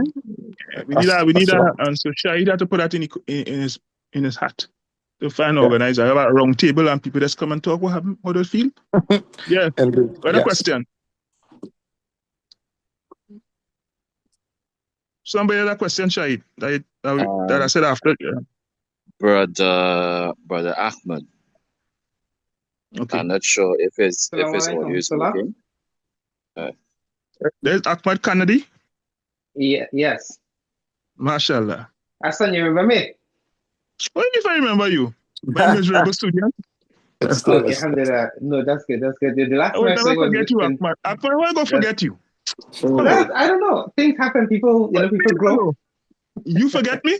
Grow, how I go grow from forgetting you? How I go grow to forget you? Come on. No, alhamdulillah. Tell me, voice, come on. I recognize your voice even more than Ayu because I had a more, Ayu was younger than you, right? Yes, So I had more definitely. interaction with you, you know? So I ain't Plus, forget you. I saw you in And 2008 in England too, and I came to visit you in 2008. yeah, man. So what go, brother? I could, alhamdulillah. I have a question as was about since Anissa's son Jasani, that Okay. when he was killed, whatever happened to was there any investigation about the police officer that killed him? Brother, Do you have any information about that? nothing came out of that. They killed him in front of his mother Mm-hmm. Mm-hmm. for no reason. And It's just like they took out the rage. They took out the rage. They took out the rage what happened, Mm-hmm. you know? And what happened with the coup on him as because he was a young man, young adult, and he represented the Jamaat and represented Yasin. So they decided to kill him. Nothing came out of that. Wow. And Sister Nisa said she just leave it so and for her to deal with it. She died. That was her decision. Mm-hmm. Because even Imam that said the same, two of them said the same thing. Leave it like that. Yeah. Because Okay. one thing he said, and I applaud him for that, and Sister Nisa, they said, well, people on the other side died too, right? So, so we just left it Yeah. like that. Of course, his father wasn't pleased about the situation, but um, his parents at the time said, look, just leave that like that. So it was left. And nobody was identified, no investigation was made. We didn't Wow. try to find out who, what, nothing. Because Mm-hmm. they said to leave it alone, so we just left it alone. Okay. Yeah. But you and him was good. Yeah, one of the things that most people are not aware of in the whole thing that was happening with the Jamaat al Muslimeen and stuff like that, like I had left 2 weeks after the coup to come to Toronto. I'm not sure if you're Yeah. aware of it, but there was an organized effort by the brothers and sisters in Toronto with Sheikh Abdullah Hakim Quake and some other brothers locally too, that they actually formed a committee called Caribbean Support Committee, and they were sending along a number of barrels and money to support the sisters and the children Yes. that were in need. I heard about that. I Not can one or confirm two, that. Yes. many barrels, a lot Yeah, of money I to heard about support the that. families. I heard Right. So about that. when I came here, I had joined these brothers and were very active in supporting the sisters and the families in Trinidad. So most people No, are I not heard that. aware of that extension of support, but there I was a heard lot that. of No, no, sympathy and I coming heard from about here. that, but I didn't know. I didn't know you was part of that. But I heard that some brothers. Did they say some brothers from Canada? They didn't point out who. Well, I mean, I know But all of them personally, but yes. yeah. But I had Mhm. known that you went to Canada during that time, but I never know who or what or what. Well, by the time I But, came here, they was just starting to form those organizations. So they were kind of happy okay. to see me and Carrie at the same time. To Yes. kind of guide them into who is the contact people to use and stuff like that, right? Because they didn't really know who is who. That's why I say I'll put things into place and it just look, if we believe in Tagdir and we believe in Qadar, and just Mhm. things happen and Allah do what He wants and the best we can do is just Yeah. do a stick farm for whatever and I ask Allah to accept the best that we have put forward, you know, Mm. so there is much you could do, so, but I'm glad to um, hear your voice. I've been with you for a long time, mashallah. I think the same here. Likewise, likewise. Yeah, brother. Ustad, we have one more because I mean it's for some of us. Some it's uh we after Your Maghrib. time, your So we time, yeah. have we have two. So for the persons who are coming next, We are giving you a minute and a half, 2 minutes max, because we want to. Some need to go and get their The close salary up, in yeah, order. yeah. So, Don't worry, don't worry. You go for um, next time, inshallah. inshallah, we most definitely will. Kari Atiba, and then we Yes, have that Haji Lukman, who yeah. would This career follow team, from you, that is inshallah. brother Assalamualaikum, Chris Brother Islam. Hassan. Yeah, walaikum salam, sir. How are you, brother? Brother Hassan and Mbwele. It Good has to been a hear, boy, long Charlie. time. A long time, No a long problem. time, a long time, a long time. Yeah, The brother mister. said I only have a minute and a half. But I will, for those of you who don't know, probably I remember early 80s, my father bringing me down to number one Mukarapa Road and swinging on that green swing Yes, outside, the one we used to always turn over. And yes, him yes.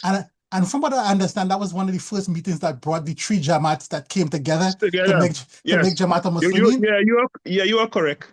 right? So there was that green swing, and I'm just gonna point out a couple of things. I remember playing basketball on that front. Some of the best basketball I ever played was after Juma, after Asr on a Yes, Friday, between Asr yes. and Maghrib. Brother Hassan, brother Abdeen, Abdin, Abdin, yeah, Abdin Abdeen from, from yes, Carnage, um, yes. Yes, Hanif, Karanaj. brother Hanif, Hanif, brother Muhammad Abdul Wadud, all of us But playing a yes. Tamba too, basketball. but a Brother Tamba too. Tamba, Brother brother Tamba. Tamba, all of we playing basketball on Yeah. that net, right? Playing cricket and hitting the ball over where the mosque is now, where all that was grass. How much tennis ball they find in that grass when they cut it down to put the mosque up? You know what I Yeah, yeah, mean? I yeah, remember, brother. but I remember Brother Abdul Bar and Brother Abdul Hamid sitting not climbing up that minaret to call the azan. I remember that. Remember we built the Yes, minaret? I don't think anybody ever yes. called the azan and out of that minaret. No, they say they ain't going up there at all. They said they're not going up there to call no azan. I remember putting all the, lifting up tiles and putting it on the roof to build our mosque. You know what I mean? Even late in the night. Remember the night Yeah, vigil? When, yeah, yeah, night vigil and stuff like that. I yeah. remember all that. So all that is part of the history that, still inside my head, inside my heart. And I Yeah, I could understand. still see you with your glasses always falling off your face. Yeah. You know?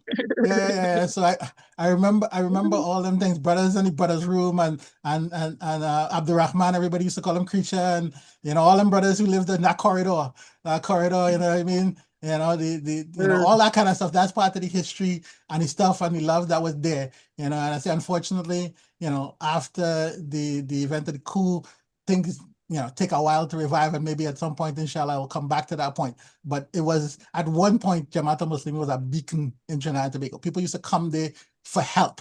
You know what I mean? When it Yes. was on Eid Day, all the foster children and the people from the challenged I schools never used to know how them come, people in come. tongue know was Eid. Oh, I yeah, see a long line oh, coming on the road. they're coming down, they're coming for food, they're coming for stuff, and they used to Yeah. get my grouse was always them used to get feed before me because Yes, we waiting to eat. and we had a special tent for them, sit down and Yeah, really treat them. I thought it was nice. yeah, and that was it. So they knew to We come have to and we yeah, have to go back to these human things. yeah, go back We to have to the go back. thing. We invited everybody for Eid. The whole mosque was full. Everybody came. You know what I mean? So that kind And of the stuff. orphans. Remember Yeah, all bringing the the orphans? orphans and the Hmm. people from the some of the stuff, they bring them all down to school. Yeah, Children from all the children from Mokarapo Senior Comprehensive, Junior Comprehensive who knew, used to come and yeah, hang out in the mosque. A lot of them take Shahada. At yeah. some point, they spend time in the mosque. So I say stuff like that. It's stuff that I want to just throw out there so people realize, those who don't know some of that history. I said we gotta have that conversation, but I think my minute probably up. So I I'll let think we need to somebody have else a talk. panel at the youths at the Gazwa. You know what happened? Their Mm. perspective for him to them when it happened and everything. We had to have a panel as sisters and brothers and let all talk. Just talk. Just therapy. That's therapy. And I'll let somebody else talk now, inshallah. Shukran, Yeah, assalamu yeah. alaikum. Brother Hajj, look man. Maulana Hassan, Assalamu alaikum. Thank you very much for your contribution. Alaikum Yeah, assalam wa yeah, rahmatullahi wa barakat, ya yeah. ustad. Thank you very much for your contribution, my brother. As you Yeah, would man. know, as you would know, the wickets are falling fast and furious. You mentioned Brother Khalid just now, and he has Yeah, joined the brother. passing parade. Brother Iksan was Yeah, not too long before him. And Yeah. it's only a matter before my time comes too. So we need to have And that mine's part two too. and maybe a part three that you talk about And because mine's too. you We have to pass the know, spirit on, you know? yes, you see, you talk about the Red House, and then there's the story of those who are on the outside. We need to share. We need to let the young people know the history. The Jamaat al Muslimeen is a model of that period of that period is a model that needs to be studied and appreciated by our youth because Yeah. they're not drawing from that experience, the experience of the unity, the experience of the powerhouse that it was that led the Jamaat al Muslimin to become like a vanguard of the people's struggle of the time. Yeah. You talk about the leader of the involvement in Spupo. You talk about the role of the Jamaat al Muslimin. I remember a demonstration where there were people from what is now Lara Pramnad right up to the hospital. Yes, And you remember that? led by Yes. Jamaat Yeah. al Muslimin. So Yeah. people need to understand this model of struggle and movement for establishing Islam, and it was based on Yes. unity that went beyond mazhab. Because while everybody might No, be calling, no, we wasn't into no madam rivalry and who is this and that. We never was into that. Nah. yeah, we got to You bring know, back that I mean, we that are kind of critic on unity. both sides, and that's normal, eh? Yeah, We yeah, exchange, but to say like I ain't talking to he and them, nah, we ain't yeah. want that. And Mashallah, a mashallah. sad thing is that that nasty thing has reared its head again. Yeah, It's yeah, not good. yeah, yeah, yeah. It's Yeah, not good at all. it's not good for the ummah, and it is Mm, creating a problem mm. whereby we're not even supporting genocide against people in Gaza I'm, and southern I'm Lebanon and telling you, things brother. because of it. I'm You telling you. understand? So we need to know our position in the history and to know our position in the role in the world today, and our youth need to draw from that experience. So let us keep Yeah, letting them because we were part experience. of the whole struggle, and Yeah, them brothers out there now were part of the struggle also. We mashallah. just play our part of the Caribbean here, but Yes, it's one mashallah. struggle. I see it as one struggle. Yes, brother. So, I don't see it as two inshallah, we, struggles, we need to, we need to, we need to continue this. But look, man, what I just say alhamdulillah for between me and you. I was telling brother Olive that today. I say alhamdulillah, alhamdulillah, alhamdulillah. Allah keep me alive to see some bombs drop on Israel, and I have no Mashallah, apology for that. mashallah, And Allah keep me alive. Secondly, to expose the hypocrisy, right, of the Arabs, right, mashallah, and the hypocrisy of the Sunni scholars, talking heads on blah, blah, blah, all over the internet. They fail, and I'm glad mashallah, that thing is exposed for people to see. mashallah. Because remember, we suspected that them fellas Yes, collaborating, but we never had yes, we wasn't sure. yeah, yeah, yeah, But Allah opened that yeah, that can of worms, brother, and show the yeah, whole world. I say, mashallah. mashallah. Mashallah, mashallah. Mashallah, So, brother, mashallah. the understanding of Sunnah, to be part of organization like SOPO and these kind of things. The Prophet was in the Justice League, in the Hilf al Fudul, in Medina, in the Meccan Yes, period. So, these kind of understandings and things, it's creating problem for the Muslims now. So we need to you bring back don't these know. kind of understandings, Yeah, inshallah. and I know what he said too. He said, if I'm called now, this is when Nubuwa came on him. If I'm called now, I will answer Yes, to that mashallah. organization. And that organization was formed to look after the rights of travelers and people who were oppressed in Medina and Mecca at the time. In Mecca the time, yes, yes, yes, Yeah, in mashallah. Mecca at the time, yeah. Yeah, And on our prophet. And then when the Christians were fighting the Persians, right, who Magians at the time, the Prophet Islam supported the Christians, right? Because he supported people of revelation, and all them things play now today. And you ain't seen that in the Quran in Surah Room. yes, And mashallah. these people, and they were happy when the Muslims, I mean the Christians won. They were rejoicing. And same thing happened in Abyssinia. When Yes, the opposition against the Negus, because of his love for the Muslims, they find it was getting too close, and they had a rebellion against him. And the companions said they were just praying that he won. And when his side won, they said they rejoiced at a party. mashallah. So we're having a party for Yes, people. People, yes. they don't, I don't know, they don't understand the deen. That's what I say. I ain't no Yeah. great prophet, me no scholar, no prophet like that. But come on, these things right in our face, man. Come on. Yeah. It is Yeah, brother. frustrating Thank you very much. sometimes. Thank you once Yeah, again. mashallah, Assalamu man. alaikum. Mashallah. Wa alaikum salam wa rahmatullah.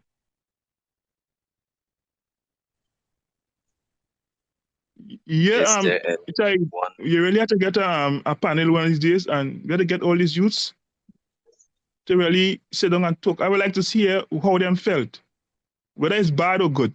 I want to hear. You know, I want to hear from Well, them. some That years them people. so, Yeah.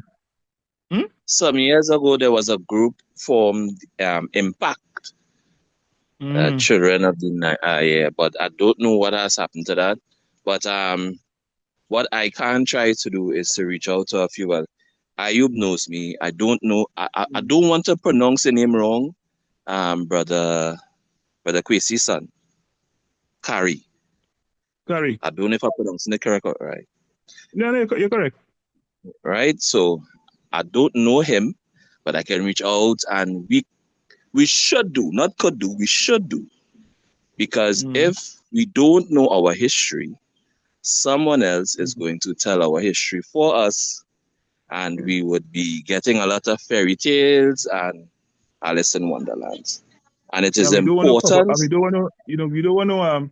You know, like it was some golden age, right? Yes, We ain't it had that. is absolutely important that Mm-hmm. the younger generation know and understand the purpose of having a community like the Jamaat al Muslimeen. It was a home to everyone, Mm-hmm. and it should remain that way, and it will remain that way. Unfortunately, Imam Sadiq had some issues with his device, and he was on the road driving, so Okay, no problem. he was kind of unable to give Yeah, no problem. any remarks. Inshallah, right? So, Well, um, before we close, one thing I like to say too is that a lot of people have a lot of misunderstanding, right? In Islam, we don't hate institutions, right? Islam don't hate police or hate soldiers. We might hate the actions that they do, okay? But remember, we always had policemen in the Jamaat, always. And some of them really suffered during the coup too. One of them was beaten not in Tetron, the base by where the ambassador lives, the U.S. ambassador, right? He was beaten. He report for duty there. He was they say report for duty. I said, look, he's a Muslim. They beat that man real bad, right? So, right. So those don't, and there are people who are Muslims, right? Because Islam affect the hearts of everybody, right? Okay. Who damaged more Muslim than some of the people who oppose the Prophet Islam and became Muslims after? So you see.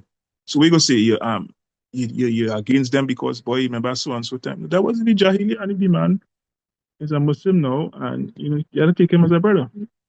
Unless he prove himself otherwise. But this is it. And we have to stop this kind of, Islam is for everybody. Remember in the Quran, a man was in Pharaoh cabinet, high up in Pharaonic society. He run in the street to tell the messenger of Allah that they committed against him. He snitched to the prophets and at the time. It's in the Quran. Say a man come running from the furthest part of the city. Because he was up there in the high society.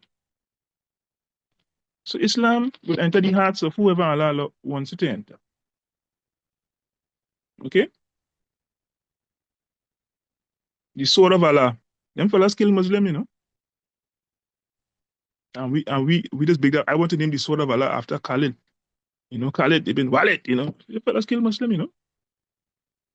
Prophet never, thing. Anyway, there's a talk for another day, but I just want to add that, because people just try to put 1990 in a way as if, well, it's a kind of hate police program. No.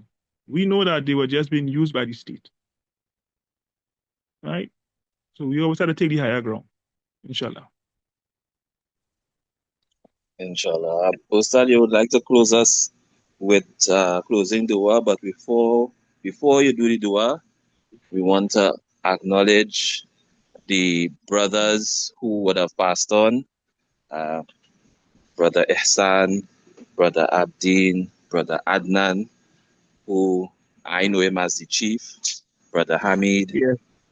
Imam Yasin, Brother Muhammad Bilal, Sheikh Tariq, Brother Sayo. So many to name that I can't get it off of my Yeah. head. Brother Right? Umawale, who That's saw two Brother Tunji. who saw two uprising 70s and 90s, Brother Umawale. Subhanallah. Mm. Subhanallah. Right? And Brother Kibwe. Brother Kidway. yes, Brother Kibre, Brother Mhm. Khalid Hassan, who rock them gates with them sisters, who get licks Yeah. like a peas. You know, we want to acknowledge those who came before, Brother Salem Wakil. We want to acknowledge them and we want to keep their names alive so that generations down the line, good, bad, or indifferent, they would Yeah. always remember them, they'd always acknowledge them because they, as well as you and the others who are alive, would have cleared the path for this generation, my generation, to walk with ease.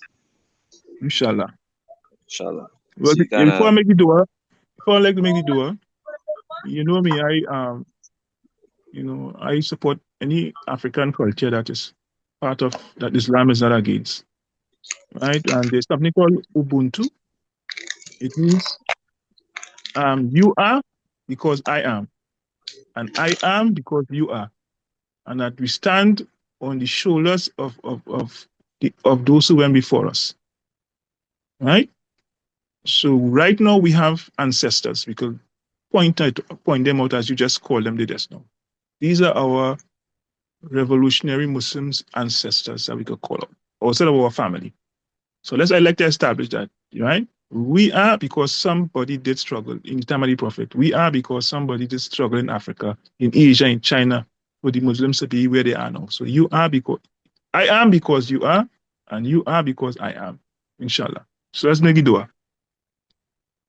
أعوذ بالله من الشيطان الرجيم بسم الله الرحمن الرحيم الحمد لله رب العالمين الرحمن الرحيم مالك يوم الدين إياك نعبد وإياك نستعين اهدنا الصراط المستقيم صراط الذين أنعمت عليهم غير المغضوب عليهم ولا الضالين آمين اللهم صل على سيدنا محمد وعلى آل سيدنا محمد كما صليت إبراهيم وعلى آل إبراهيم إنك حميد مجيد ربنا تقبل منا إنك أنت سميع العليم ربنا أفرغ علينا صبرا وثابت أقدامنا فانصرنا على قوم الكافرين. So we ask Allah, the Lord, our Lord, and the Lord of all of mankind, the one who holds the heart of mankind in his hands, twist the hearts of the people towards Islam. Give victory to those who sacrifice in your way. Give victory to those who are willing to bleed because of the injustices that are visited on others. Because you asked us to stand up for the oppressed, and you did not say just oppress Muslims. Okay? And we are asked to fulfill our duties as human beings to each other. And we ask Allah to forgive us our shortcomings as human beings, as children of Adam. As you forgive Adam his shortcoming, we ask you to forgive us our shortcomings. And we ask Allah to give us the reward for the best of our deeds. Because indeed, He is the hearing and the seeing. And our Lord, pour on us patience, afrigalina sabran, wa thabit, and make our feet, thabit akdamana, firm, and give us victory against all those who oppose the way of life that you have prescribed for mankind. Okay, assalamu alaikum, and I hope Allah give us and accept this dua. Ameen, Ya Rabbil Alameen.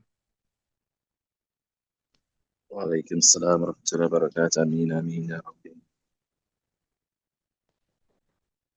Okay, so next time, inshallah, you'll hear some more because there's a lot of stuff. Okay, inshallah. Assalamu alaikum.